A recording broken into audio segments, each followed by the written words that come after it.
Good evening and welcome to the 53rd round of the Cairo Climate Talks, Digital Climate Education, Open Access to Knowledge. Thank you very much for joining us. For almost 3 decades, scientists have been working on climate change and produced a massive body of knowledge about its causes and consequences, proving its existence and rapid amplification. Although industrialized and well-developed countries are responsible for the bigger portion of greenhouse gas emissions, the adverse effects of climate change affect the whole world, and not only the emitting countries. Thus, climate change is seen as a critical global problem that faces humanity, and decreasing the amount of greenhouse gas emissions is the responsibility of each and every country on Earth. Fortunately, in 2015, world leaders assembled in Paris and have set a goal of limiting our global temperature rise to be well below 2 degrees Celsius. However, this goal will never be achieved without strong policies and committed actions from the governments to reduce the emissions. But is it fair to claim that the responsibility of reducing greenhouse gas emissions is only the government's responsibility? Or we, the people, have the same responsibility?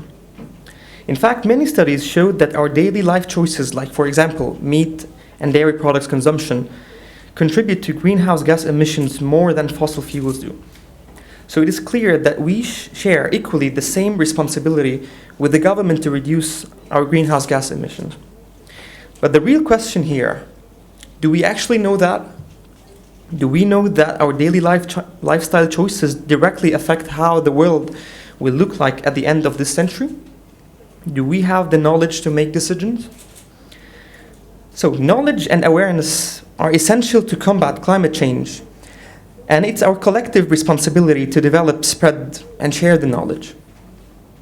Many methods can be used to share information and make knowledge more accessible to people and policymakers.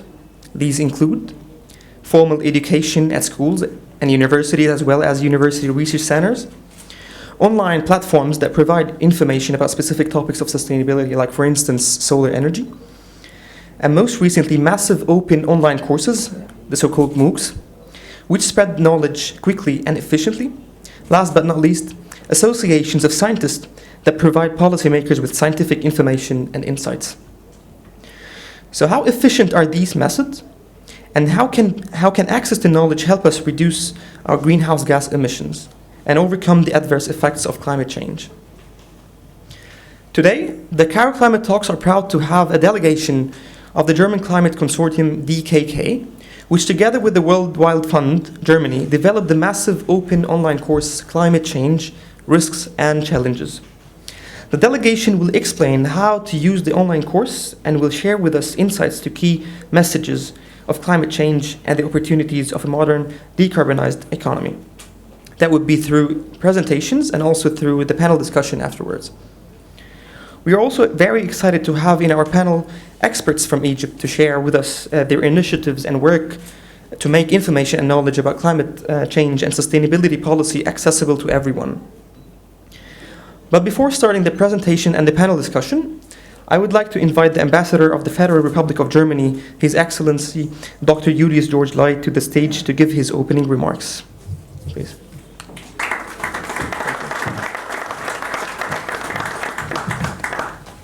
Good evening. Mrs. von Stackelberg, host and representative of the DAAD Cairo office. Dr. Christiana Textor, head of the German IPCC coordination office. Dr. Gernot Klepper, vice chair, German Climate Consortium, Kiel Institute for the World Economy. Marie-Louise Beck, management director, German Climate Consortium. Dr. Omar Ramzy, Dean of the Faculty of Business and Economics in Heliopolis University. Nancy Salem, Senior Research Officer, Access to Knowledge for Development, with a very nice abbreviation. I liked it. Esteemed partners and friends, ladies and gentlemen, thank you all for joining us tonight to this 53rd edition of the Cairo Climate Talks on the eminently important topic of digital climate education, open access to knowledge. Climate change remains one of the most momentous challenges of our time.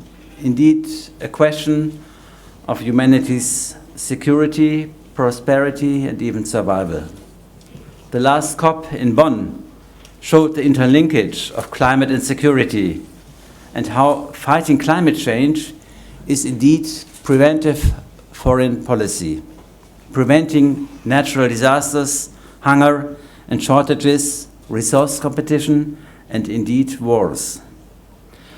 To be fair, there has been progress. The last climate conference, COP23, did take its slogan "Further, Faster, Together" seriously. American subnationals, huge companies and governorates nobly stepped into the breach caused by the announcement of the United States' withdrawal of the Paris Agreement. Yet, these advancements are still not sufficient to meet the challenges. For at the same time, populism is on the rise in many countries. And with populism and short-sighted nationalism, the number of climate change doubters rises and their voices become louder. In some countries, these doubters reach the highest echelons of government.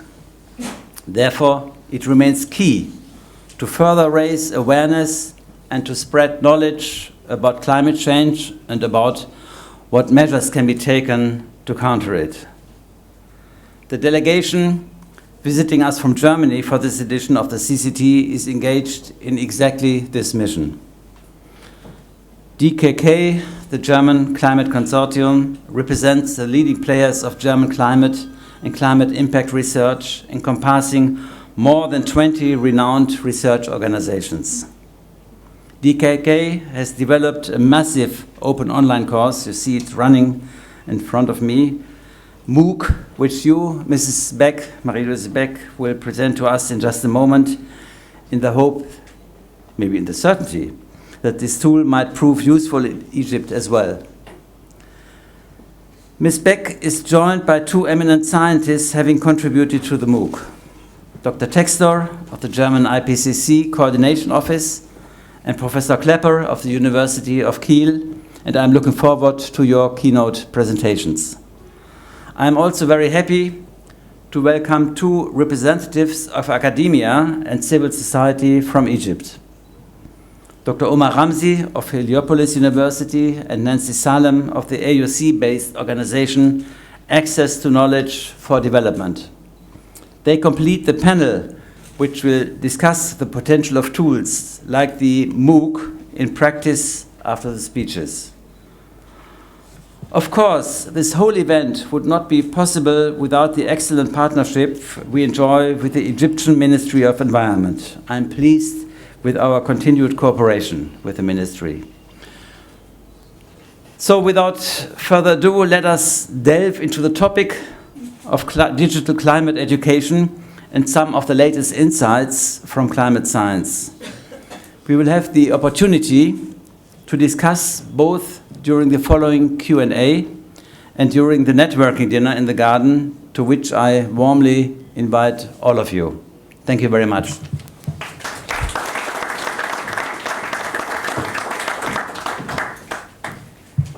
Thank you, Dr. Julius. Well, I would like to also invite Miss Lily.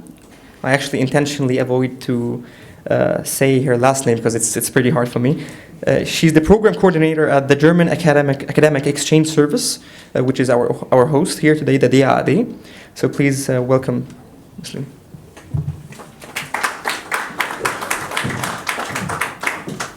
Thank you so much, Abdurrahman. I can give that back.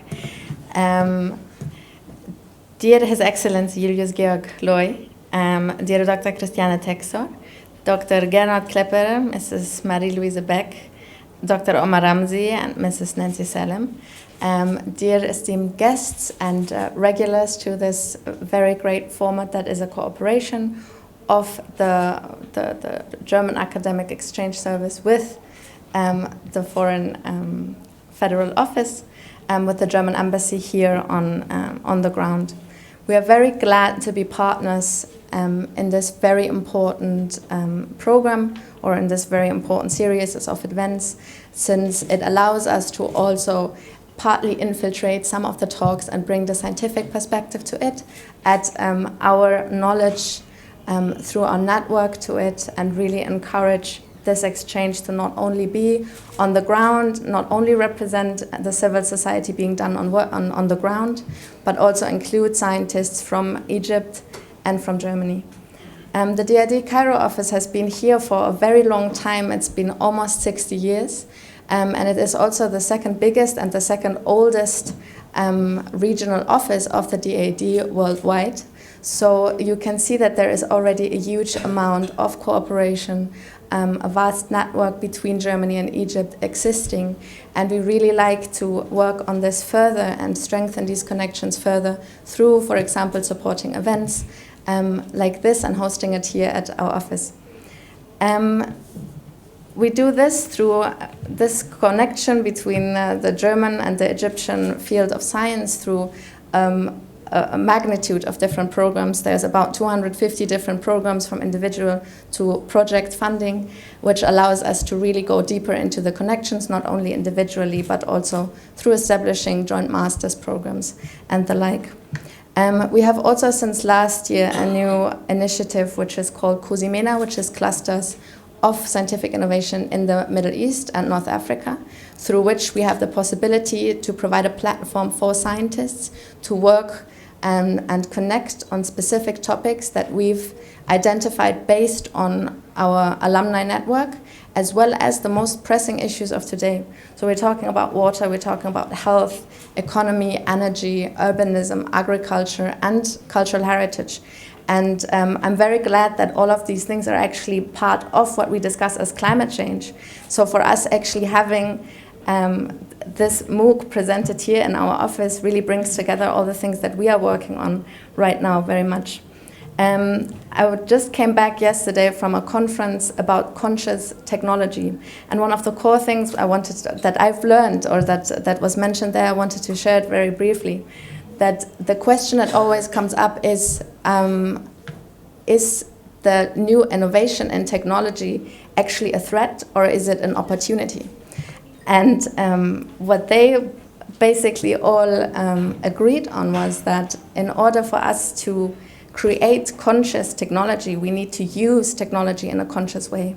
So we really need to teach technology, and in the future our artificial intelligence, how to be conscious in order to actually create a more conscious society, and in the future a better world. So I'm very glad to be now the spokesperson of the DAD hosting this event here, because I feel this is a really great approach on teaching consciousness about climate change through this new opportunities that technologies are giving us. So thank you so much for coming here and spreading the knowledge about this MOOC, and I'm very much looking forward to the talks to follow. Thank you so much.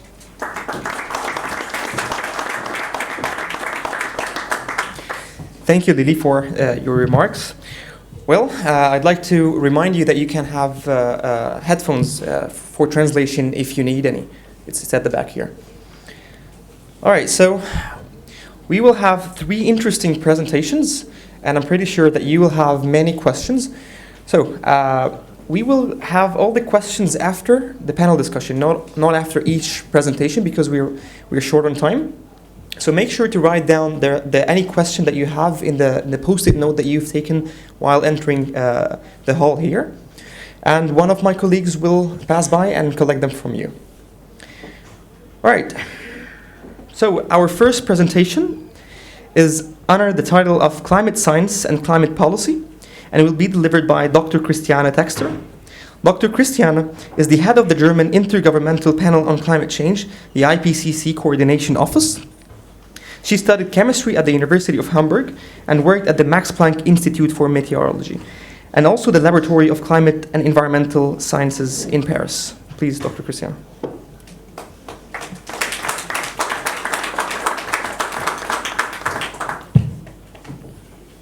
That's it, right? Thank you very much. I'm really pleased to be here and share my experience with you about my climate science, climate policy history. And thank you also very much for inviting me here. So before there was a need to raise awareness about climate change, first there was knowledge. And in the 1980s, scientists discovered that there was something going on in the atmosphere. So there have been, on the upper right, you can see the temperature curve. Scientists have observed that temperature rose in the atmosphere. This is the temperature record starting before the beginning of the industrialization up to the late 1980s. And already there they discovered that temperatures were rising. And then there were observations of CO2 concentrations in the atmosphere in Hawaii.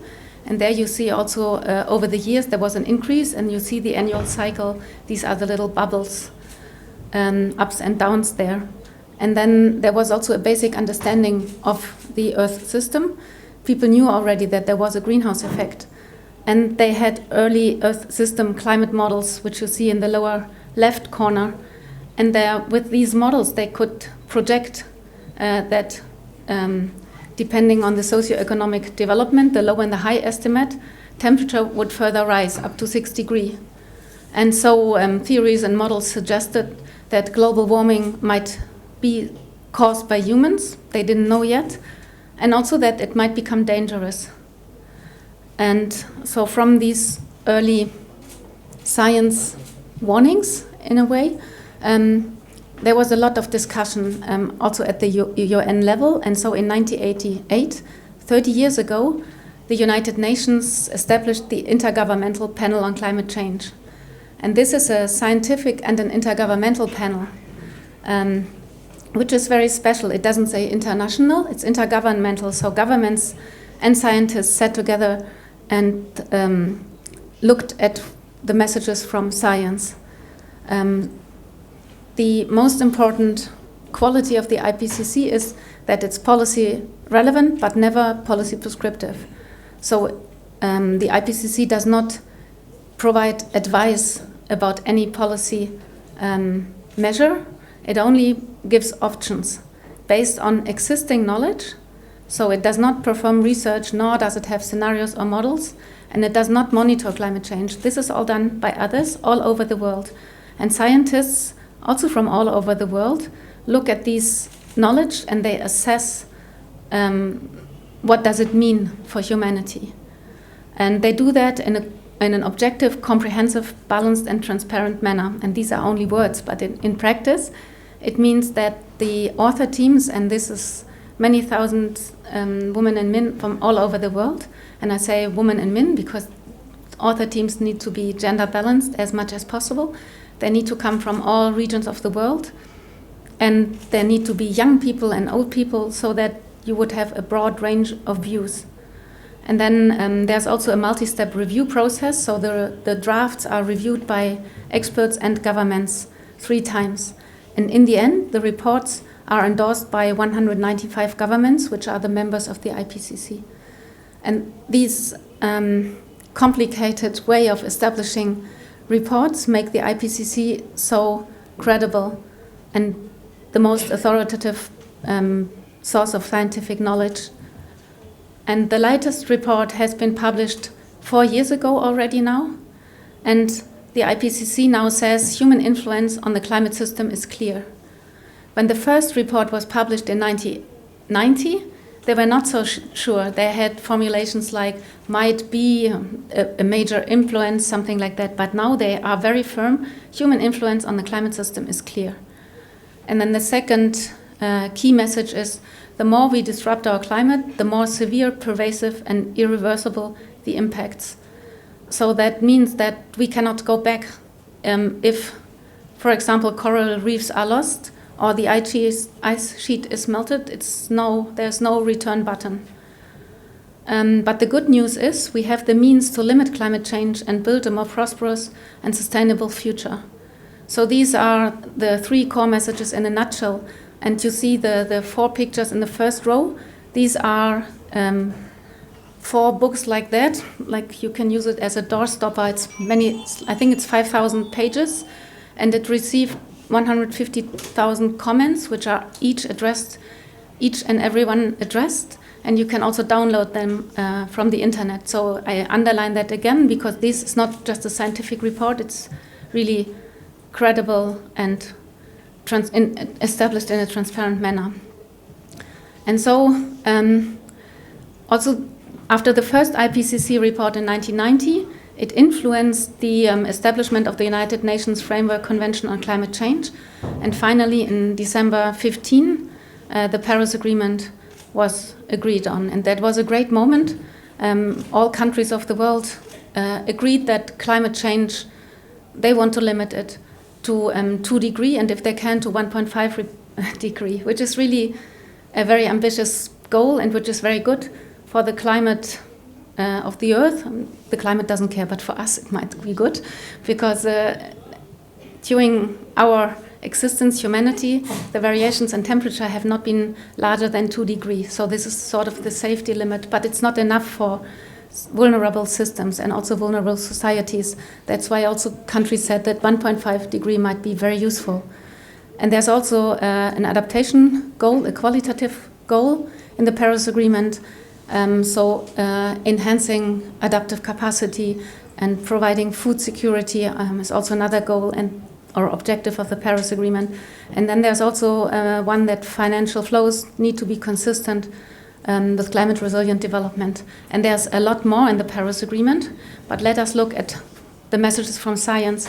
And this is the CO2 emissions from fossil fuel use and industry, starting in 1990 up to 2017. 17 is the red button, the highest one. And you see that emissions always increase. But 14, 15, and 16, there was hope. People thought maybe emissions peak is already reached and emissions would not rise further. But then in last year, voila, there we are again on the rise. And this is due to these numbers. You see the shading around is the uncertainty. And the increase comes from more use of coal, mainly in China. And I don't blame China, it's just they have so many people and there was less rain, so they could not use as much as water power as in the years before. So there are reasons to it. And also the Paris Agreement, countries pledged, they promised what they would do in mitigation. And science models tells us that this would lead us to 3 degrees of warming. So it's already good, it's not 4 as before the Paris Agreement. But it's 3 and not 2, so it's not enough. Science shows urgent need for action. And we know that already at 1 degree warming, climate change is widespread and there are already losses. More warming, more risks, already also crossing adaptation limits. And then it's important to note that the greenhouse gases, they don't go away. Half of it stays in the atmosphere. So, and that rises the temperature. And it stays there for hundreds to thousands of years. So it's important to know that for any temperature limit, emissions must go to 0. And the more we emit into the atmosphere, the higher the temperature level will be, but they have to go to 0. And that means the more we emit now, the less we can emit later, the faster we must go down, so transform our societies and economies. It becomes more expensive, and we have less options left. And then again, I bring you the good news. Climate action offers options for innovation, like electricity or health, and so on, and social and technology innovation, also renewable energies, and there are multiple co-benefits. So it's not only a risk message, it's also there is a lot of good things to do and options or measures you would implement for against climate change are also good for other purposes and other environmental purposes. And doing nothing is the worst option. And with this I end. Thank you very much.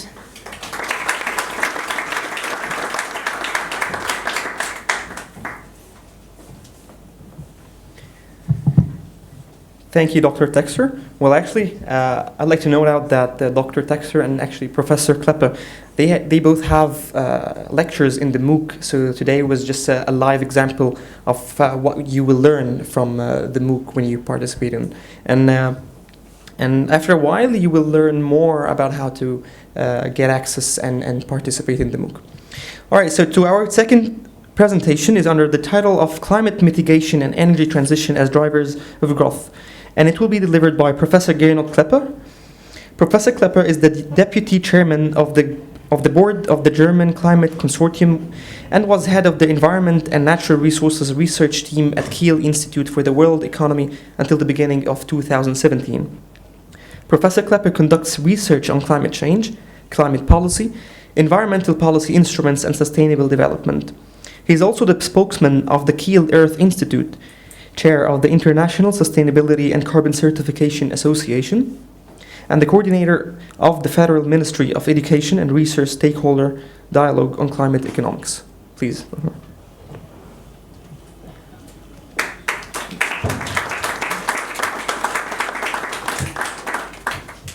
Well, thank you, Mr. El Gamal, His Excellency Ambassador Loy, Mrs. von Stackelberg. Sorry for that, I need to do that. But if you were an economist, you would know that name for sure, because von Stackelberg is a very important aspect of game theory. That's why, of course, I remember that. Ladies and gentlemen, it's a great pleasure to be here and to talk and give you just a few insights on the mitigation part of the MOOC and on the insights from the economics. Now you see here the picture from the Paris Agreement that, of course, did set a very ambitious goal of restricting climate change to 2 degrees or less. The downside of this agreement is there is no implementation plan so far. There are only pledges from countries. And we need to go further and look at the implementation and look at the things that need to be done in order to actually meet that goal. And that is what I want to talk about a little bit. The IPCC has made a great contribution to this process that led to the Paris Agreement. But it also has shown that there are a couple of things that need to be done. And those are extremely complex activities that we need to pursue worldwide. It's not enough that only the big countries start to move towards a more carbon-free economy, world economy. It's every country that needs to do it in different ways and to different degrees. The ambassador has highlighted the urgency of doing something. And there are two sides to this, and I will concentrate on one of them. One is, Mr. El Gamal has mentioned it, our daily lifestyles determine essentially what's happening. That's the one side. The economists call it the demand side.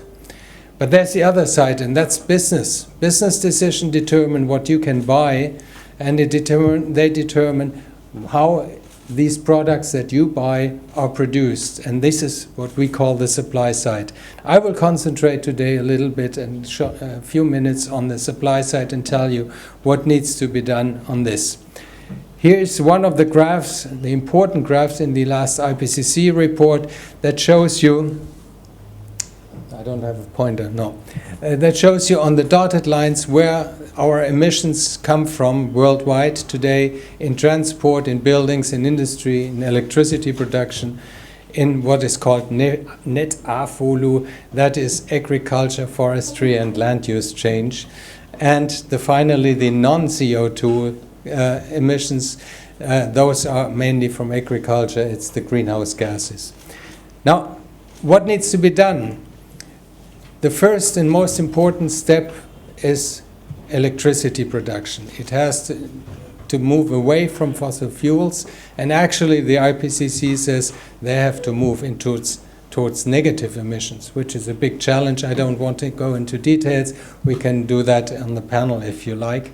Electricity is the foremost and most important, and actually also the easiest way to move away from fossil fuels. Second one is agriculture. Agriculture. Oh, I am a keen man. But it doesn't. No. You can use it now. I'll manage without it. Oh, here. Great. Thank you very much. But you have to show it to this side. I cannot do it on this screen. Here you see, here we go. It doesn't show that well. But you can see the red dot. Agriculture is important. In agriculture, it's extremely important not to increase the greenhouse gas emissions.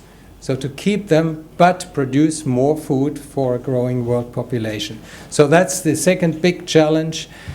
Third big challenge is to stop deforestation, which is not a big issue in Egypt, I guess.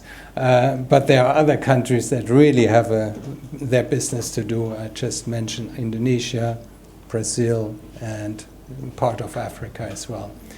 And finally, and that is something that I learned in Cairo since last night, the mobility services have to change. It cannot go on like this.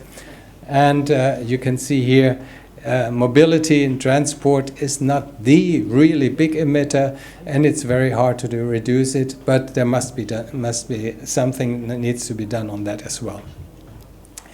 Now, if you look at the implementation and the business side, business determines where energy research goes to and where energy investment goes to.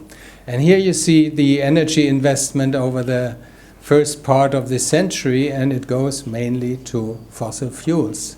Some towards efficiency improvements, relatively little to renewable power. Now, if we want to talk about the energy transition and decarbonization of the world economy, this needs to change. But in order for this to change, we need a change in incentives for businesses. Businesses invest where it's profitable. So it's important to understand that governments, regulators need to create incentives for businesses to move away from fossil fuels and move towards renewable energy. Now, there's already a case coming along without too much interference, actually, from governments, except for some who have promoted these renewable energies, solar and wind. I just give you here an example of the solar power. The prices of solar power are falling continuously. The more you produce, the cheaper it becomes. And we are currently at relatively low cost in areas like Germany, where we come from. We are in the area of 8 to 10 cents per kilowatt hour in production cost. But here it's much cheaper, as you can see on the bottom line. It's already down to relatively low prices. And that, of course, is a big business opportunity. And if it's supported by climate policy, it gets even better. The Industrial Revolution was driven by fossil fuels. It was coal in the beginning, later oil, and it was driven by coal, iron in countries like Europe, in the US. Now we are changing towards an energy system that is free of fossil fuels. So where does the energy come from? From the sun. And if you look at this graph, there's a new area in this world that will be using the solar energy, the radiation, and it will need to sell this energy to countries and regions that don't have that much solar sunlight. And this is a huge business opportunity. It's getting cheaper. You may remember the Desertec project a couple of years ago. There were analyses of how to do it, and we did, by accident, did the economic analysis of the Desertec project, and it turned out that with a climate policy plus an active policy of countries with a lot of sunlight, like the MENA region, investing in exporting electricity, they can make huge income gains. They can become rich by selling things that they couldn't sell before, and by having this, what economists call the comparative or competitive advantage in sunlight. So this is a big opportunity for regions that have not had the opportunity of having coal and iron in one place, but now you have the energy of the future in one place, and maybe you should use it. With that, I want to thank for your attention, and I'm looking forward to the panel discussion. Thank you.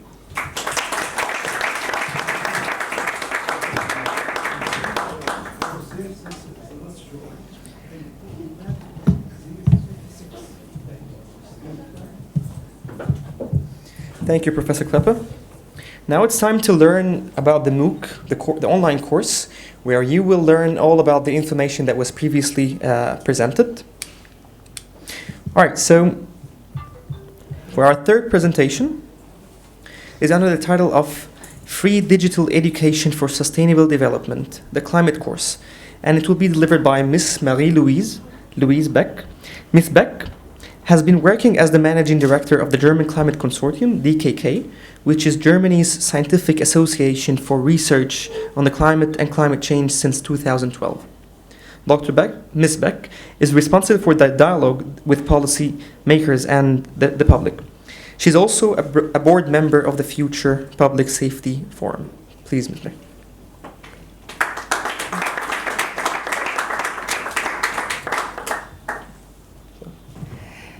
Thank you very much, Mr. Al-Gamma. Thank you for your kind words. His Excellency, Mr. Loy, thank you for your very nice and kind introduction of the DKK. Mr. Ramzy, Ms. Salem, Ms. von Stackelberg, and ladies and gentlemen. I'm very happy to be here today, or as you would probably put it, Shukras Jazilan Ledawatikom. That's all I know. I'm afraid. That's some friends from some Arabic friends in Berlin taught me and asked me to say that and be brave. So thank you very much. And maybe I can imagine that you're now a bit tired and have a little bit of a headache because you got so much input, very interesting input from Professor Kleppe and Dr. Christiana Textor. And there's good news.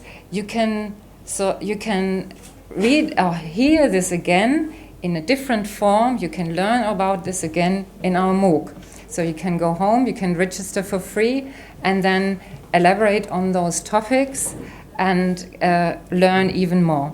So let me just go very quickly through how you can use it. We have this little tutorial which was running in an endless loop in the garden and here as well. And so I just give you some aspects. Massive Open Online Course, many of you know, is massive for theoretically an unlimited number of people, open, free, of charge, online. If you have an internet connection, you can use it and course like a series of lectures. So why have we done this? What were our objectives? For us, education is the key to transformation, is the key how you can bring new things, new culture, disseminated to a wider public. And so we were looking for an instrument which gives many people the chance to participate and to participate on new knowledge.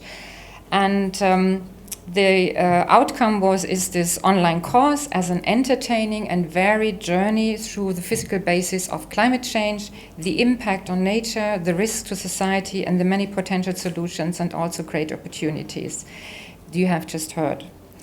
The course is intended for students, but also for decision makers and managers. And actually, we have now created a very short track version on another platform. I could come to this in the discussion if you want. It's for decision makers who are always short of time, and actually for everybody who is interested and wants to know the connections, to understand why we have this 2-degree goal. Or wanting to understand what are the opportunities and how can we accomplish a zero-emission economy. Transformation, we heard Georg Kleppe, offers opportunities. It's also hard work. Transformation takes courage, addressing unpleasant topics, such as the fact that whoever wants stability tomorrow must advocate change today. So, before I go any further, okay, I had a little film for you, but this is not on this. We send it later. We present it later, maybe. It's not on this presentation. I don't know why. Let me continue with the The 6 experts you see here on this picture, they stand for the 6 key speakers from our 6 chapters. This is how the MOOC is constructed.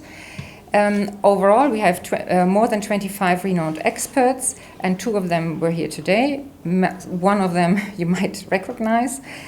And so there are 6 chapters. Each chapter consists of 10 lessons, or of around 10 lessons.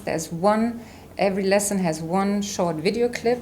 So it's not that you have to listen to a long presentation as we had here live now, but because this is easier if somebody is live in front of you. But if you look onto a screen, this is our experience. We recommend to have only 5-minute video clips for learning. And then you get exercises, you get questions, you have the opportunity to do further reading if you're interested, but you don't have to.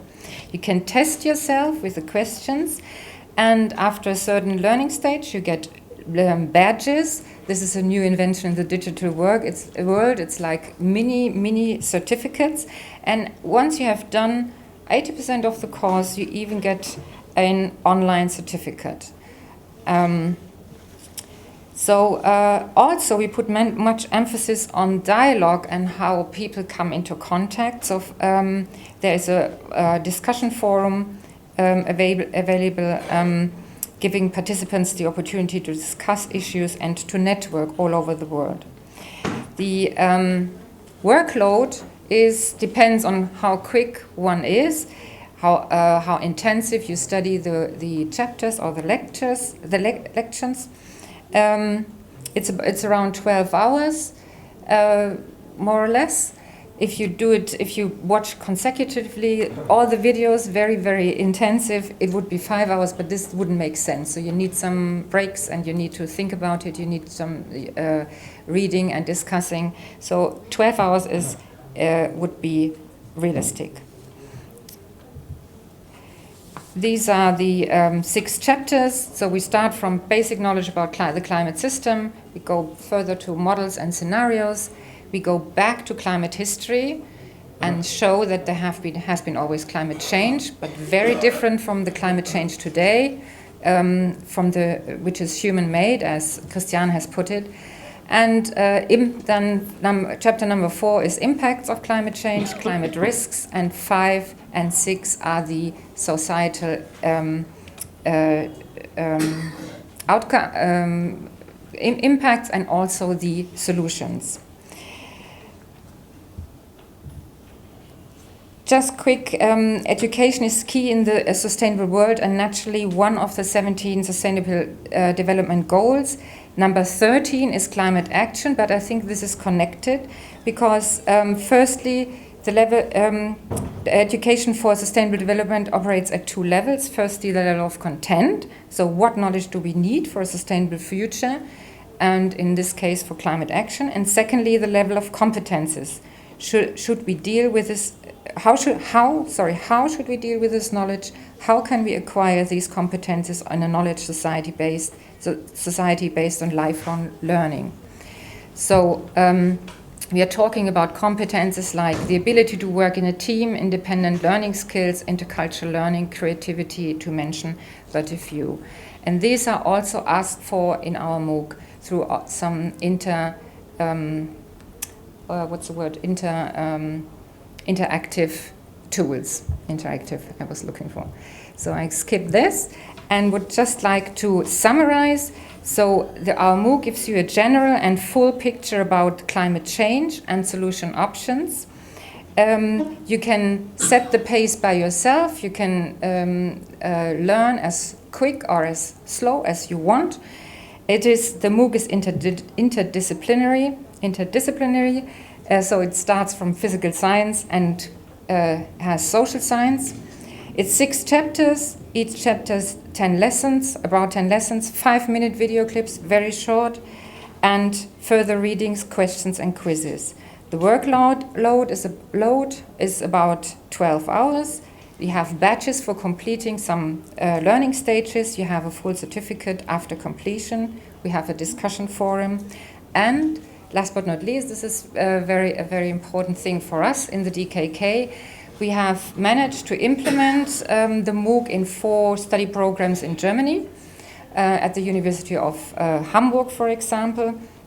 And they use the MOOC with the method blended learning, so they have online courses and then have offline phases, and this goes swaps.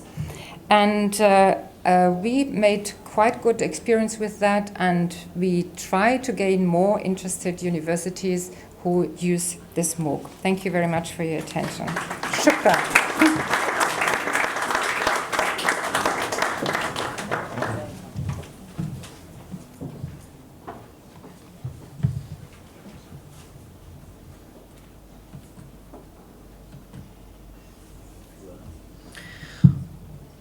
All right, so let's start our panel.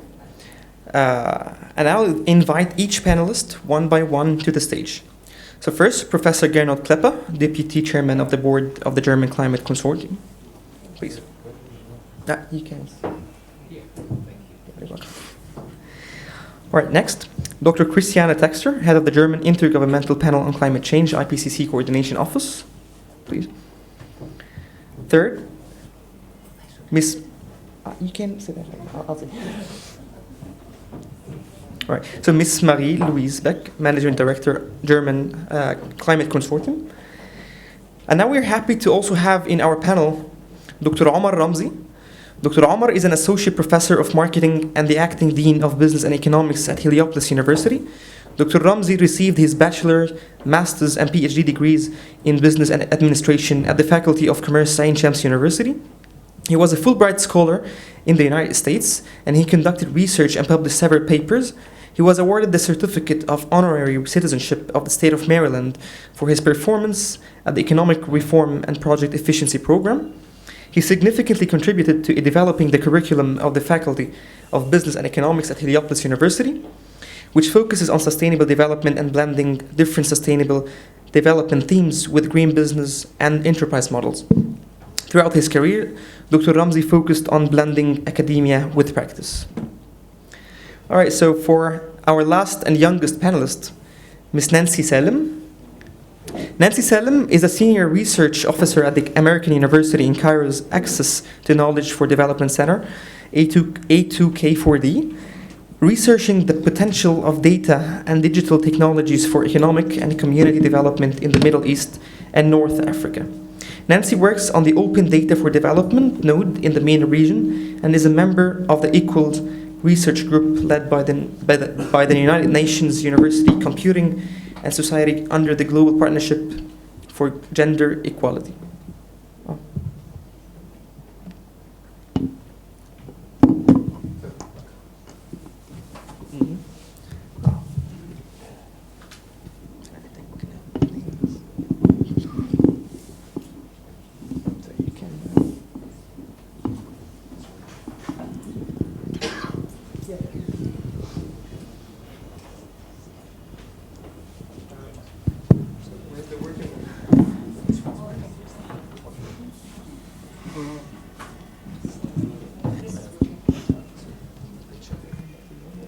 ده شغال ده مش شغال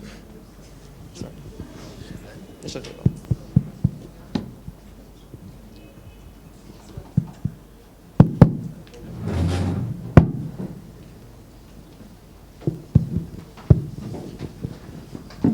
All right, thank you, and sorry for that technical problem.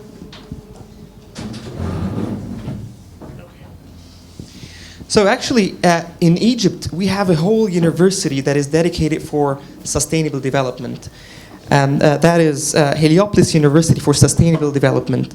So Dr. Omar Ramzy, can you briefly let us know about Heliopolis University and specifically shed light on how does the university integrate climate change and sustainability policy in its programs? Yes, thank you very much. Thank you for all the perfect presentation that I witnessed. As for Heliopolis University, it is by definition for sustainable development. So it is addressing sustainable development from a holistic orientation. We have 3 faculties, and we are very much convinced that the sustainable development dimension has to do with the interdisciplinary. So we are connecting the three faculties together in order to deliver the sustainable development spirit. And we are very much convinced as well that the sustainable development cannot go without having the sense of the beautiful world. So we have the core program, which is mainly addressing the art, the music, the movement, which is the dancing, and the drawing. And all students in any faculty of the three faculties, who have the business, pharmacy, and engineering, they are obliged to study the core program. And by doing so, the students, they are very much into feeling the earth. So without having the connectivity between the individual, the student, and the nature, we won't be able to address the sustainable development. We have many programs that are mainly providing certificates, academic certificates for sustainable development in addition to the bachelor certificate itself. So we have like minor in climate change, which is an interdisciplinary program.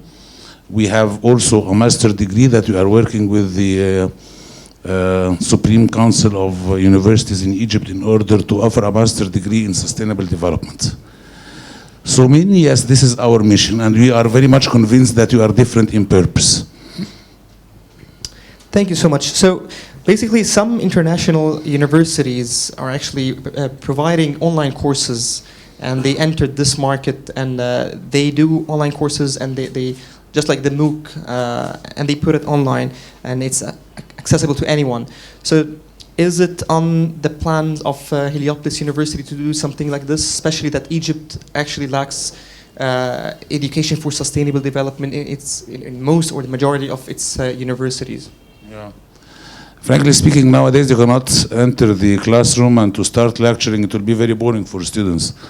So it must be done in a way that you are giving the power to the students. This is in the face-to-face interaction, which is mainly related to the idea of the decor. We are deconstructing the curriculum, and then giving the power to the student to construct it, and then we are reconstructing it.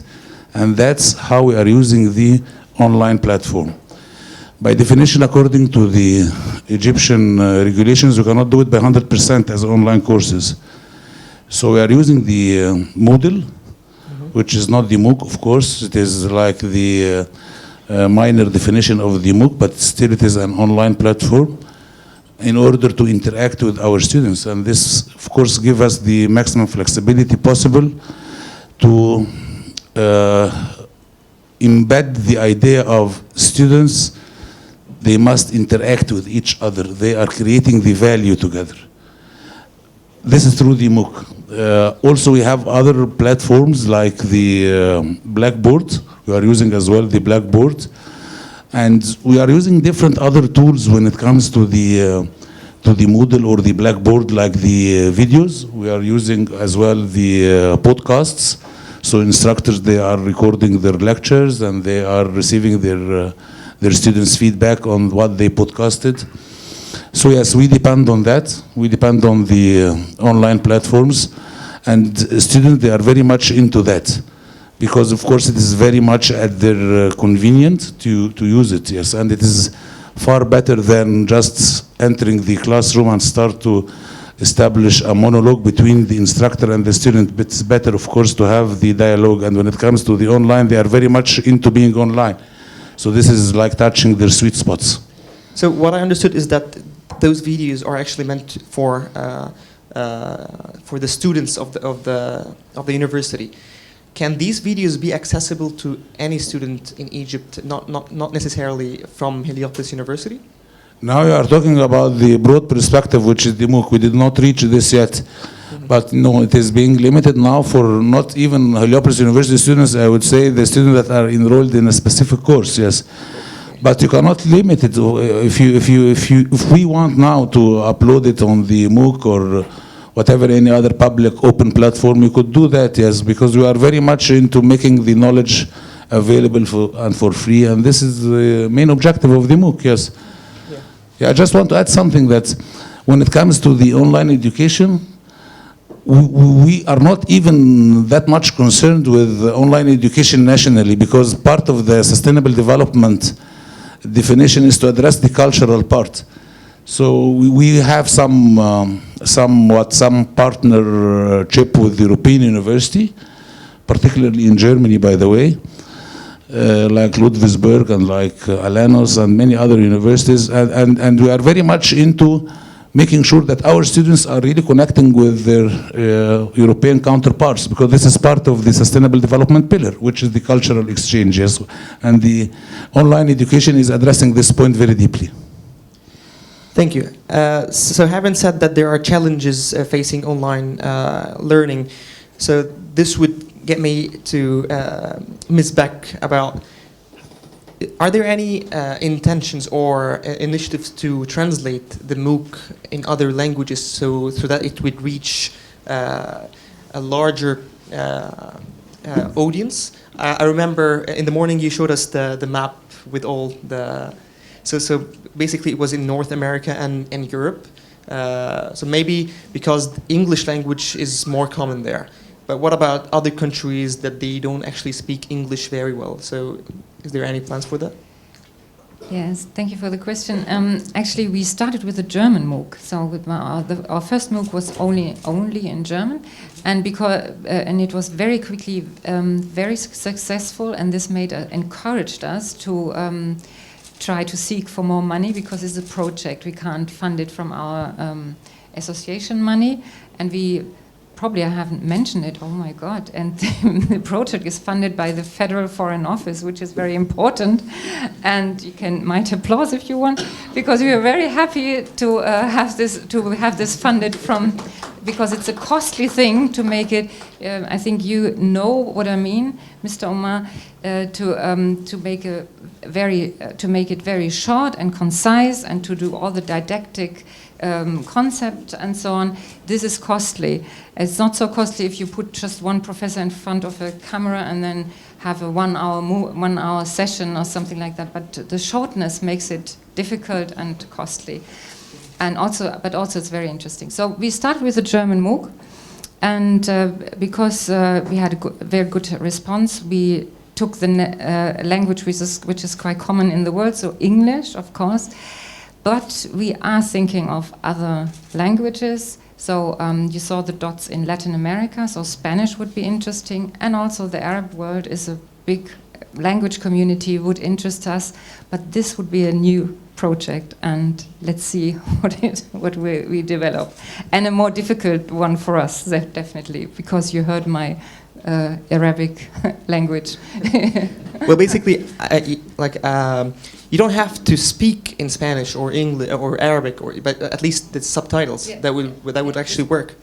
This would be the next step, but also this is difficult because it's not only we cannot leave it to a translation bureau to translate it. We would need an expert to sort of go through it whether the translations are correct. This because we just know in English I can do this by myself. Yeah, you just know it's correctly translated, but the meaning is a little bit wrong, and so you need experts to check it. Definitely, yeah. All right, so let's move to another type of information, or let's say not type of information, but here we were talking about students who want to learn about climate change. But what about access to knowledge for entrepreneurs and policymakers? And that would actually let us speak about a new initiative here in Egypt, a platform that was just launched a couple of months ago. The Access to Knowledge for Development Center at the AUC, A2K4D. The center has recently launched a platform for solar energy information. So Ms. Nancy, would you please let us know about the A2K4D and brief us about the new platform? Thank you very much. It's a pleasure to be on the panel and speaking to all of you. I'll speak a little bit about access to knowledge and the paradigm that we're coming from, and then move on to explaining a little bit about the solar data platform that we've been developing. The Access to Knowledge for Development Center started in 2010 at the American University School of Business. The idea of the center very much comes from the access to knowledge paradigm that says it's important to both consume knowledge but be participating in the production of knowledge as well. So a lot of the work that we do is grounds up regional and very contextual knowledge production, and we study that, but we also contribute to that at our center. Specifically, our work looks at the place of digital technologies in producing knowledge and disseminating knowledge, and we have a very development-focused work. So we look at, in our own projects, looking at the Sustainable Development Goals and how knowledge can play its part in solving global challenges. So one that we've been working on for the past 2 years is looking at the solar energy sector in Egypt and the place of knowledge or information and information dissemination, if it can have an impact on supporting the sector and what its potential role could be, which is really where we developed and piloted the solar data platform, which is online, available at solardataegypt.info. So this is really a place that anybody in the sector, we take a value chain approach, so that's entrepreneurs, but also suppliers, legal sector, people working in the legal sector, people, independent researchers can go to access information on solar energy in Egypt. And this was really based on our research that found that preliminary research has been going on for 3 to 4 years, that the value chain in Egypt is fragmented. So while there might be interest and while there might be various people working in the sector, it's often hard to connect them, and it's often hard to find information on what everyone is doing.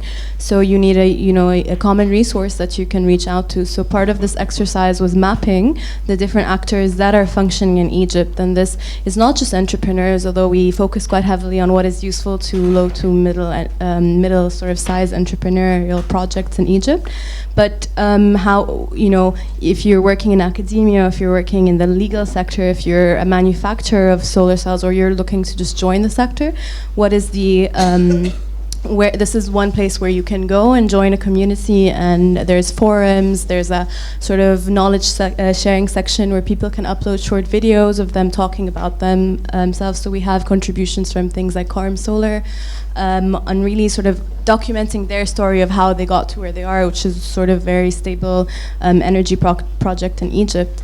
The work was supported by Canada's International Development Research Center and Germany's Friedrich Ebert Stiftung in Cairo.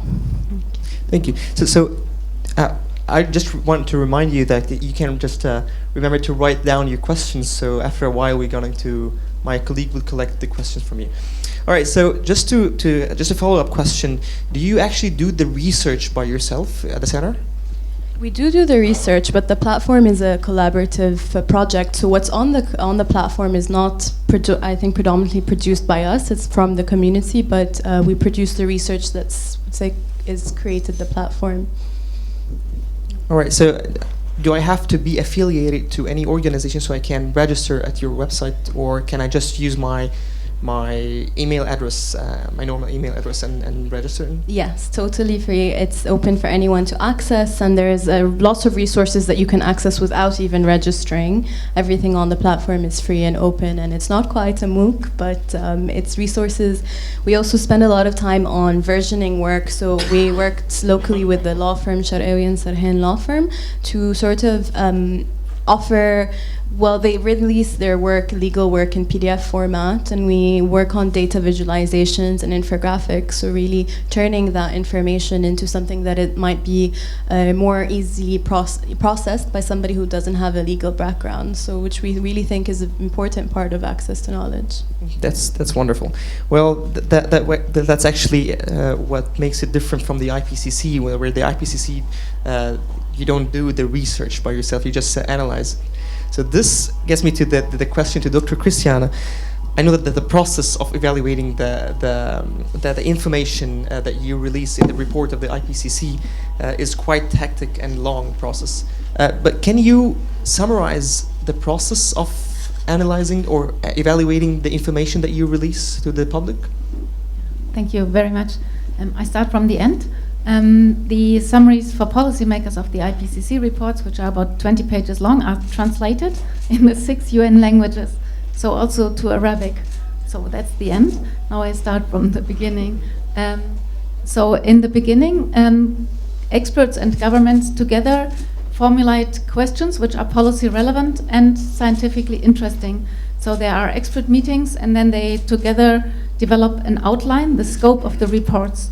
And then these scopes are approved by governments so that governments can make sure that these are the questions they want the answers to.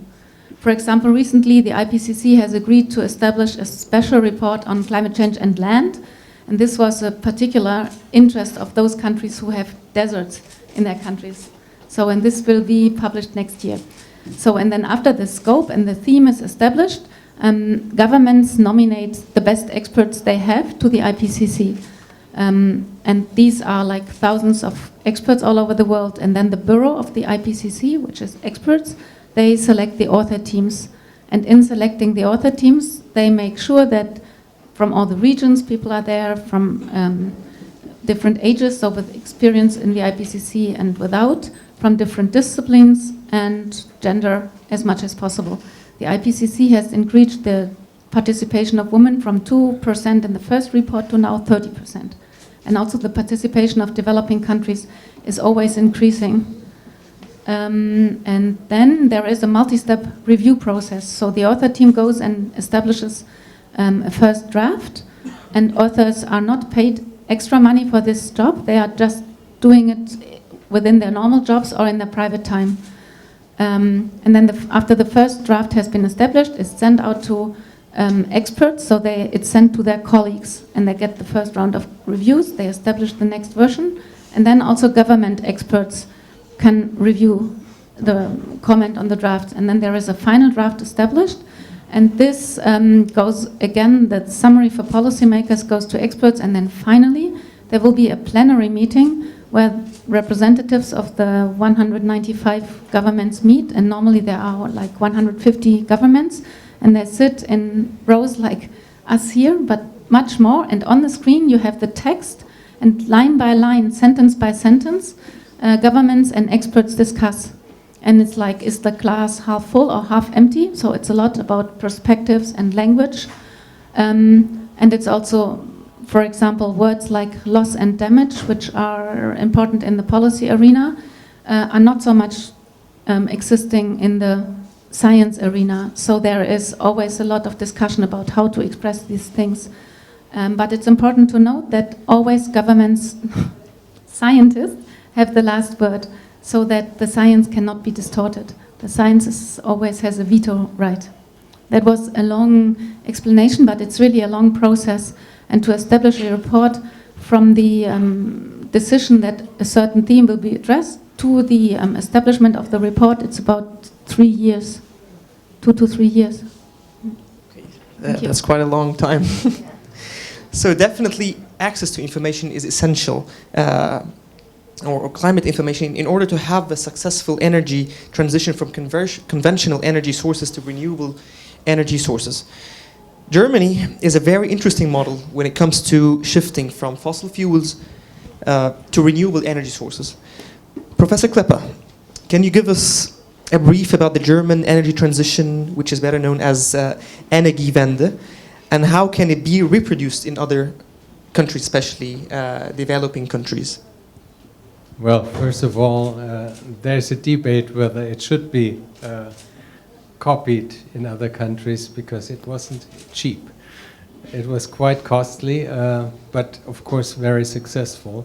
In one of the, Marie-Louise Beck mentioned the DKK was organizing these meetings for the diplomatic corps in Berlin before the COPs. In one of these debates, there was a representative from the Danish government, and he said, the best development aid that has ever been produced was the German support of renewable energy, because it did get the technology on wind energy and solar energy going 20, 30 years ago, and this is what we are now seeing as a result, that the world has cheap technologies for producing electricity. So in that sense it was extremely successful, but as I said, it's very costly. German consumers had to pay for it, but the majority of the German population thinks it was well-paid money. Should it be copied? I don't think so. We have learned a lot of how to do it better, and there are ways of doing it better. and simply copying something that was successful in one side but not on the other side, maybe not the smartest move. So there are better options now to move towards the energy transition. Maybe a final word, the energy transition is not that successful in Germany either at the moment. We are not meeting our 2020 goals. We will have difficulties to meet the 2030 goals, and that is essentially due to the fact that the political system, the parliament and the government have not been able to implement policies that are strong enough, in cooperation, of course, which makes it much harder with the European Union and the partner countries, the member countries in the European Union, where several countries are essentially opposing stronger climate policies. What were the instruments used by the government to actually transform? Well, the first measure was what we call feed-in tariffs. So any installation of solar power or wind power got a guaranteed price at which they could sell the electricity and feed it into the grid. These prices were extremely high.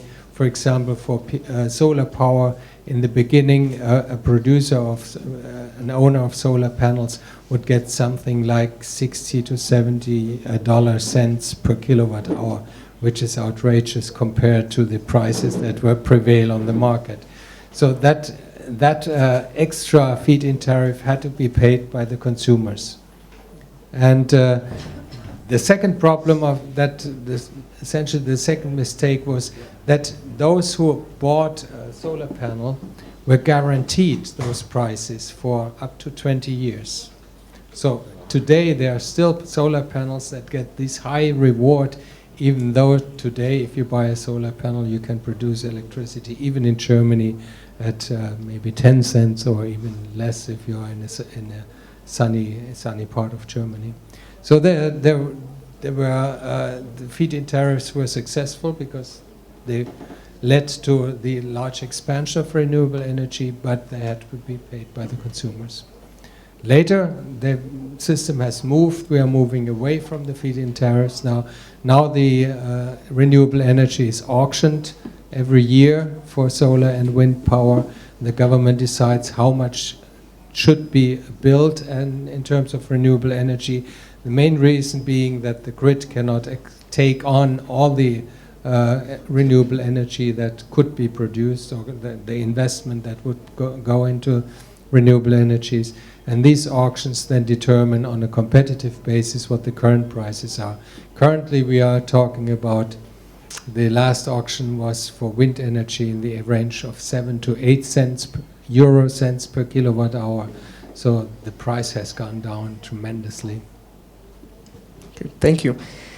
All right, so for a transition, any government actually relies on scientific research provided, for instance, from universities. So this brings me to a question to Dr. Omar. Can you please describe the current link between Heliopolis University and the government? Are there any cooperations that the university provide research information that the government use in its policy making process? Yeah, mainly we are very much into partnering with public universities, because sustainable development per se has to do with the holistic orientation, and there are many fields of study that we are not introducing yet in our university, like the Faculty of Agriculture, for example. So yes, we have many partnerships with public universities, and we are doing, of course, many initiatives with them, like research and other even programs, like the master program that I just mentioned previously. It has to do with a master program on organic agriculture. So they are benefiting from Heliopolis University when it comes to the research part, but they are the people that offering the degree, Suez Canal University, which is a purely public university. As for the government, we have a very good initiative with the government. Frankly speaking, even it is a presidential initiative that has to do with introducing what is called the Children's University. And the Children's University is the root, I believe that it is the root for sustainable development, because it will introduce the concept of sustainable development to the new generations, to the kids.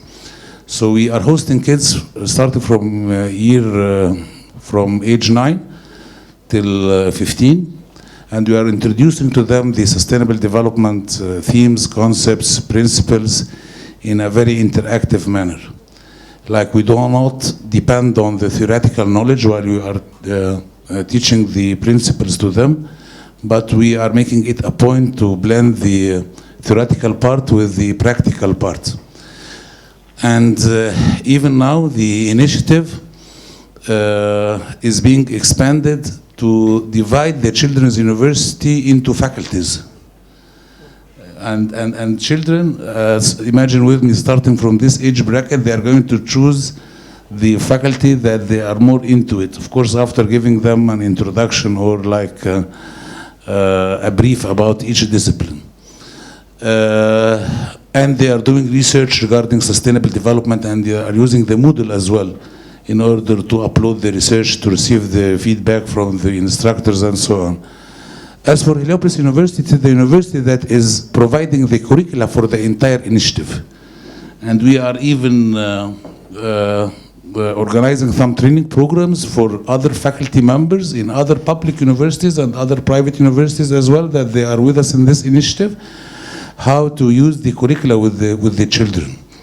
So this is the major, I would say, project, but it is not like being an academic research. It is a hands-on experience, introducing the sustainable development themes, concepts, what is green business models, what is the alternative medicine, the herbal medicine, the green energy when it comes to the faculty of engineering and so on, to kids within these different age brackets. And by the end of their different terms in the Children's University, you figure out that they are very creative, presenting real projects that are addressing the sustainable development, like a solar panel or like an aquaponic project. So this is very much a project that we are very proud of, because we are implementing it with the government. I'm actually curious to know, how do you select the children? Through the academy, the Academy of Scientific Research. The Academy of Scientific Research. Okay, so are they from public schools or from private schools? Both, public or private schools. Okay, so I think you have a comment here. May I just add something, because just something comes into my mind. I think this is a very nice project you have just described, and very interesting, and also your initiative. And I think what is so important about your initiatives is that you are pioneer initiatives in a way. So the university is a pioneer university because you put sustainability in the core, in the center, and your initiative as well. But I'm just thinking about what Gernot said, that we have to be so quick in decarbonization, in getting the emissions down, and you said it as well. We have to be really quick and fast for this transformation. And so what we are thinking about in our association very often, and we're discussing about, is how can we get all this knowledge quick into disseminated into the public. So how can we address the Ministry of Finance or the engineering or the urban planning or all those who are not so much identified with sustainability and green thinking. And so this drove us to make this MOOC, because it's a little element, it's only a very small element to sort of get more things across, but at the same time you need personal contact. And there, in this perspective, our MOOC is a bit weak. And I think the combination of using the MOOC in an offline context or in a university context, this is for me is the gold standard, yeah, because then you have both the MOOC as alone. Okay, it works, but you need this personal thing. So I think we need both the pioneers, which like you are, and also the ideas and I'm very much welcome you with new ideas how to get it all across the world. Yeah, because the transformation has to be quick. It has to be tomorrow. Yeah. I guess Heliopolis University will be interested to actually implement the MOOC in the curriculum. Yes, of course, but the MOOC is very bit like being a giant online platform. That, of course, it is making the most sense, and we are moving into it. Just want to mention that there is another cooperation between Heliopolis University and the government that has to do with providing training programs for the public school teachers, how to embed the sustainable development themes and concepts within their curricula. And we developed an application, a smartphone application, I mean, that the school teachers could easily use with their students in order to introduce the sustainable development themes and concepts within the regular curricula, because it is very bureaucratic to change the curricula. So we just studied the current curricula, and we embedded some activities. These activities are mainly addressing the sustainable development themes and concepts, depending on the experiential learning techniques. Yes, thank you. This knowledge, you have to transfer this knowledge to the society. It is something tangible. Everybody can feel it. Yeah. Yeah, you need to feel the change. These new things. Okay, the positive side of the story that we conducted like a pre and a post analysis for the students enrolled in these public schools, and we measure the difference. And of course, they are very much excited about the new activities that they are using in order to understand their different disciplines. Something we have to do with it in daily life affects the society. How to deal with the plans, with the... Yes, exactly, yes. Yeah. How to mix this activity in the classroom between the teacher and the students? Exactly. Can you explain this? Yeah. We have toolkits. I didn't know that we are going to discuss this aspect, and anyhow, they are very bulky and heavy to bring them with me. But they are available, by the way, online as well, and they are being divided by disciplines, and they are being divided even by chapters in each discipline. You have like different activities, practical hands-on experience for each chapter or for each discipline, name it. Yes. So we have like a guide, a manual. Okay. All right. So my question to Nancy. Definitely, you've faced many challenges to launch this platform. So can you just let us know about these challenges and how you overcame it? Yeah.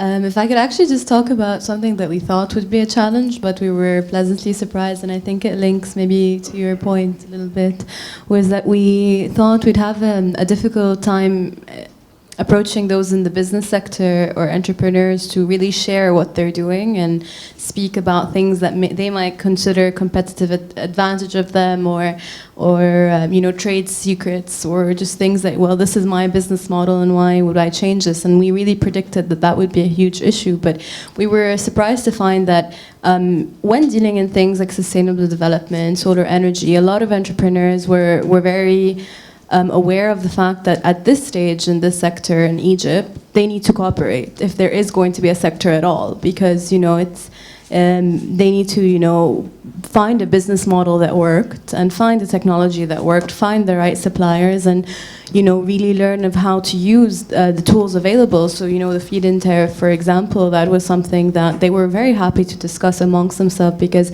at this point for them it's not about individual business success, it's about making the sector work as a whole. And I think that's a part of our work, is saying how do people speak to each other. So you need to not lose the meaning when things are made not so technical, but they need to be understood by a wider audience. And that's where a lot of challenges that we currently, I think, face is making legal jargon sometimes accessible to entrepreneurs, and not in solar energy, but they might be providing an input and a resource that goes into it. They need to understand the solar energy sector as well. So have you approached the government to work with you or to be partners with them? So our work, I think, is very complementary. We work with the private sector because our focus is on, small businesses using what's there. So we haven't invented anything. We use, the feed-in tariff is there, but how do you use it? And this was our specific point of entry of being complementary to knowledge that already exists and the tools and the resources. Wonderful. So a question to Dr. Christiana. To what extent does the policymakers respond to your reports and take them into consideration while making their long-term and short-term plans? Yeah, I think the major success of science and the IPCC was the Paris Agreement, with its 3 objectives for mitigation, adaptation, and climate finance flows. But now it comes to implementation. So I think the first step, really, science has delivered, and policy has listened to them. And this is also due to the IPCC's integrity and credibility and objectivity. So that really this was the first time that science did something like that and was heard by the global community, or at least at the UN level. But now if it comes to implementation, then it becomes more difficult. As I've showed that the emissions are on the rise again, the pledges, the national mitigation plans are not enough. So science shows that clearly, and then maybe now the implementation phase comes, and then it's more difficult for people to listen to science. Then it becomes like, this is my interest and I want to follow my interest. And I think a first step really is that people are aware of the problem ahead. And I think this is why such initiatives are so helpful, because people on the ground also need to understand, so that those decision makers at higher level do not fear that they maybe lose their power or cannot follow their interest. If everybody is convinced that there is a problem and that there is a need for transformation, then it will work. But that's not so much up to science. Science can provide the knowledge, but then from knowledge to action, there's another step. And I think this is so great to hear that there are so nice activities. Awareness, yeah. Definitely, yes. So implementation is the hardest thing, and maybe Professor Klepper might have some input in this. How can we dissociate wealth from the use of fossil fuels without actually compromising our economic growth? Well, I tried to show in my very quick presentation that the comparative advantage is changing. Fossil fuels are not competitive anymore against renewable energies. The system has not adjusted yet, but it's in the process. And actually, I would stress that companies are today, especially large companies which have a relatively long time horizon in their planning, they are much more advanced than many governments at the moment. If you look at big companies, they have internal carbon pricing. Their investment decisions are made under their carbon prices that do not exist today, because governments have not implemented them. But they know they will come, or they expect they will come. If you look at banks and insurance companies, they assess their credit and their insurance policies on what is called carbon risk. So they look at companies that come to them and say, we want a credit for building a coal-fired power plant in Egypt. And then they say, what is your carbon risk in doing that? Because this is an investment for 40 to 50 years. Will you ever be able to make money on such an investment? So they look at carbon risk even though it's not in the policy arena at the moment. So there's a process going on that is very, very strong.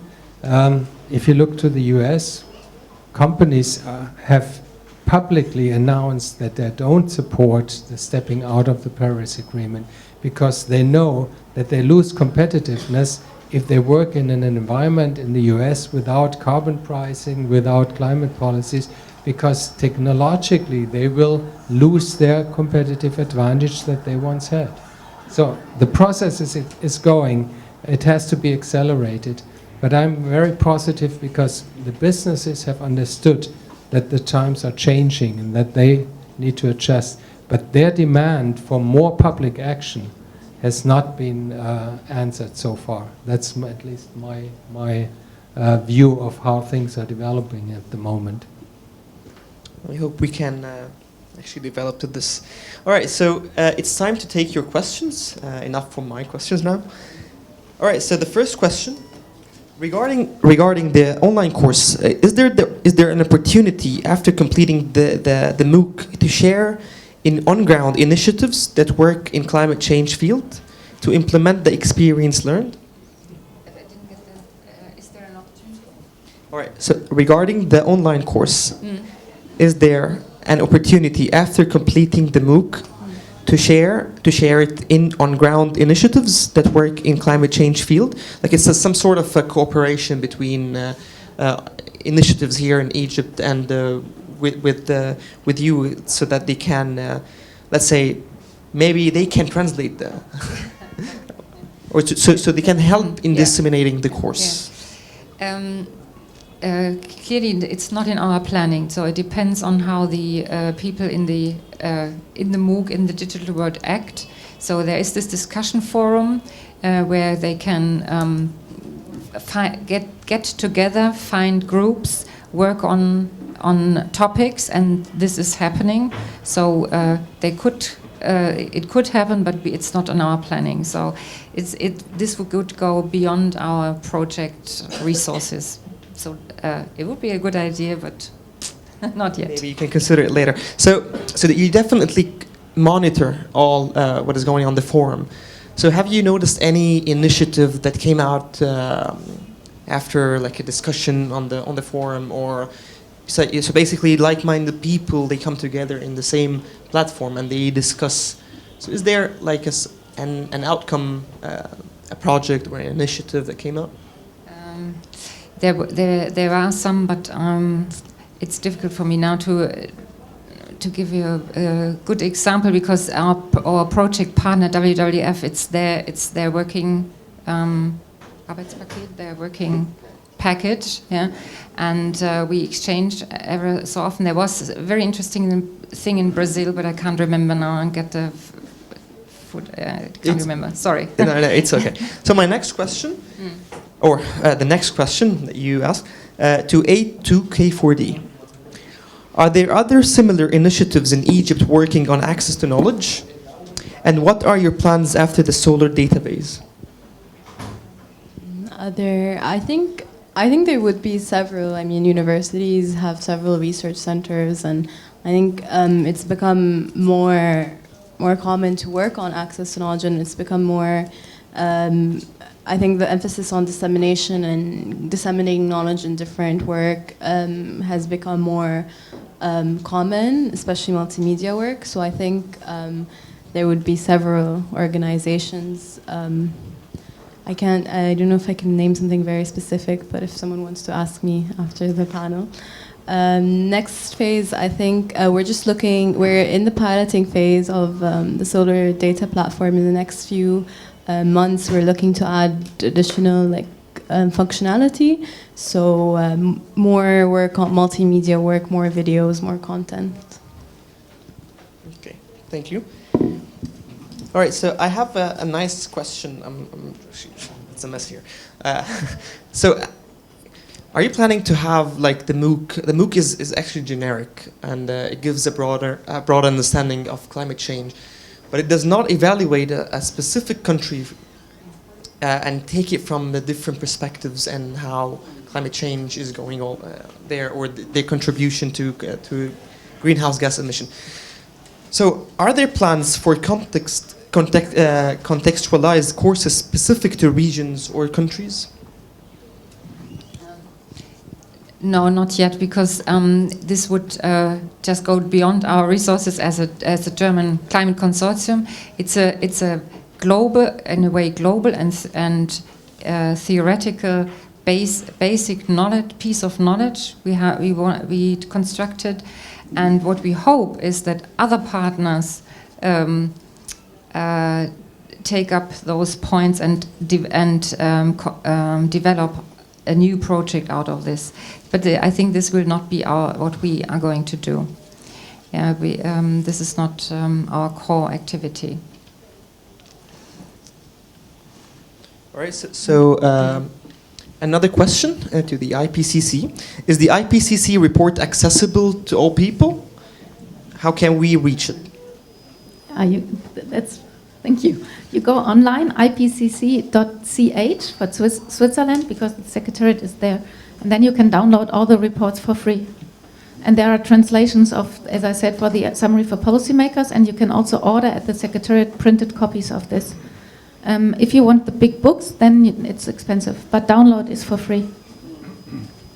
But I should add, be careful. It's a long text. I don't know how many people have actually read the whole 5,000 or something pages. Yeah, it's true. It's really science texts. Only the summary for policymakers are easier to read, but also not so easy because they have been agreed upon by many governments, and to agree among governments, you have language which is in between a bit, so it's difficult to understand. Yeah. But there are organizations which help translating or transferring the knowledge to the public and to business, and there are like transmitting organizations. I don't know about Egypt. I have a question. Is your platform in Arabic? So the language is always a problem, in particular when it comes to climate change, which affects us all, but then there is language and cultural barriers. Yeah. Maybe just one sentence. In a way, you can say our MOOC is some sort of translation of the IPCC outcome, because our regulatory was whatever is said in the MOOC is consistent to IPCC. This was the bottom line for everything.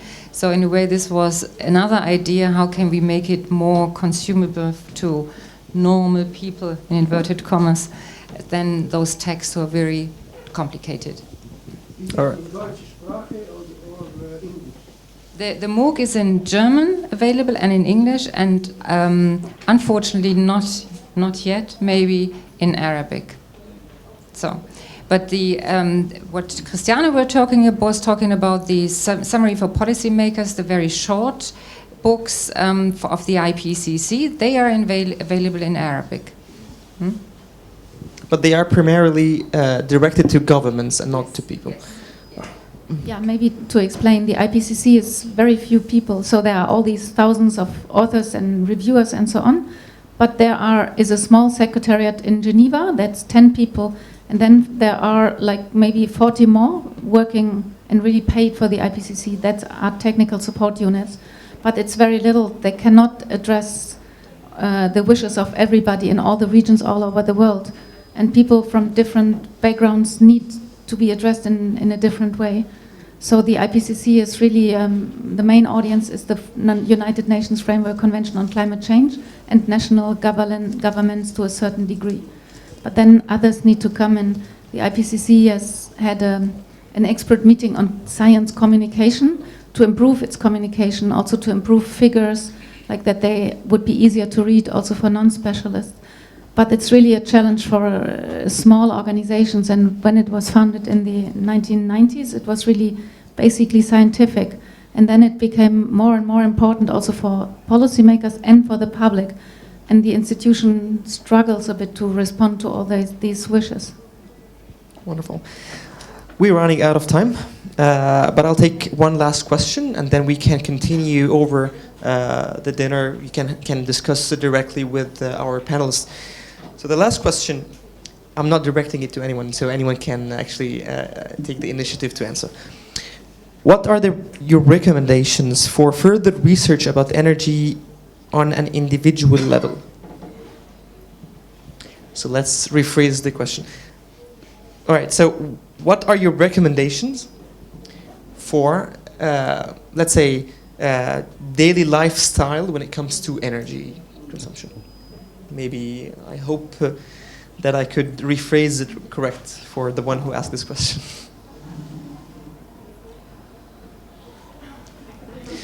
Go for it. You can do it. It's a difficult question. I think it actually is lifestyle. It's about that everybody thinks by him or herself. I think the hardest bit is mobility. Yeah, this is so much in our culture, particularly in the Western culture, to move around, fly around, and of course 7.5 billion people will not be able to do that. This is too much for the planet. So what is Plan B? I think it's not a solution to forbid that, but there needs to be a change that other things are more attractive, like cycling vacation, I don't know. And for those projects we need things like your university who rethinks and incorporates art as well, other dancing, we have dancing. Dancing, other paths to life, but I think this is a very tricky bit and not so much science-driven. Definitely not.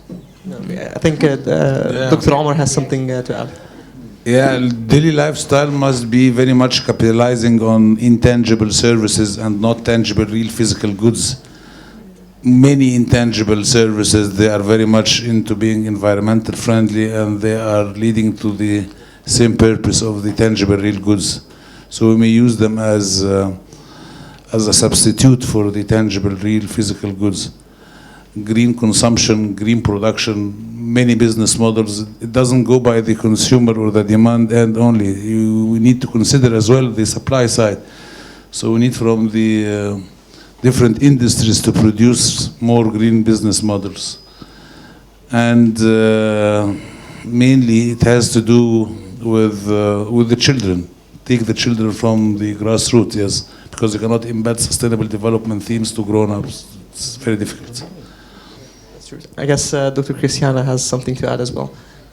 Yeah, I thought coming from a northern country, I think my personal carbon footprint is much higher than living in Egypt. And of course I have thought, what can I do and how can I decrease that and what can I do for energy, but it's really difficult. So it depends also on the circumstances you're living in, and I think children is very important. And for me, like to buy a new kitchen, it was very difficult not to buy something fossil fuel, or if I think it to the end, I cannot buy anything anymore, and my shoes, for example. So it's very difficult to decrease one's own footprint, and I think supply is important, but supply and demand somehow I think they are connected. So being aware and requesting change, I think that is the best way. Well, thank you so much. Unfortunately, we ran out of time, so I'm sorry if I couldn't take all your questions. Can we keep it over the dinner? Yeah, this question is about this exhibition for renewable energy emission by mid-June. About the renewable energy in Munich. So we are ready to get the ticket, but we would like somebody to take care of us during the exhibition. I mean, if we found Siemens hostel house in Marine Flats, we can stay there, or offer us the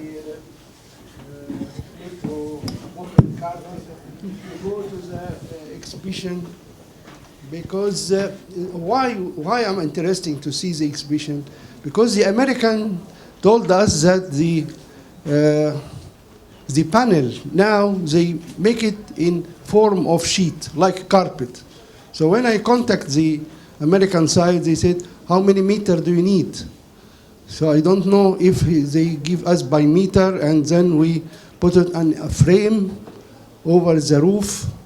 So I know the companies in such exhibition, they put the last research and last invent. So I don't know if there is any response. Thank you. I'm sorry for the interruption, but we can continue this discussion after the panel. Well, Professor Gernot Klepper, Dr. Christiana Textor, Miss Marie-Louise Beck, Dr. Omar Ramzy, Miss Nancy Selim, Thank you so much for being here today. His Excellency Dr. Julius, thank you so much. Thank you, everyone. And please feel free to have dinner and discussion over there. Thank you. May I just say one thing? There are flyers outside at the reception desk, and they give you a little reminder how you can visit our MOOC. Sorry. Yeah? Flyers. Yeah.